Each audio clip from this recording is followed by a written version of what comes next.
বন্ধুরা, আজকের গল্পের আসরে তোমাদের জন্য থাকছে গোপাল ভাঁড়ের এমন অসভ্য বাদর দেখিনি। গোপাল একবার বরযাত্রী হয়ে বিয়েবাড়িতে গিয়েছিল। কনে পক্ষের একজন বয়স্ক রসিক ব্যক্তি গোপালের সঙ্গে রসিকতা করার উদ্দেশ্যে বললে, এই যে গোপাল, তুমিও দেখছি বরযাত্রী হয়ে এসেছো। জানো তো, আমাদের এখানে অনেক বাদর আছে। এখানে বাদরের অত্যাচার ভীষণ। অবশ্য তোমার চেহারাও বাদরের মতো। বাদরদের মধ্যিখানে তোমাকে মানাবে ভালো। কি বলো? বাদর যদি কেউ ইতিপূর্বে না দেখে থাকে, এ যাত্রায় বাদর দেখাও হয়ে যাবে, আর কথা কওয়াও হবে এবং খাওয়াও দেখবে।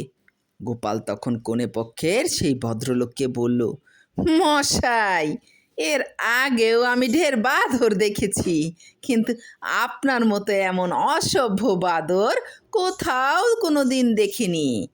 এবার ভদ্রলোক মুখের মাপ মতো জবাব পেয়ে একেবারেই চুপ।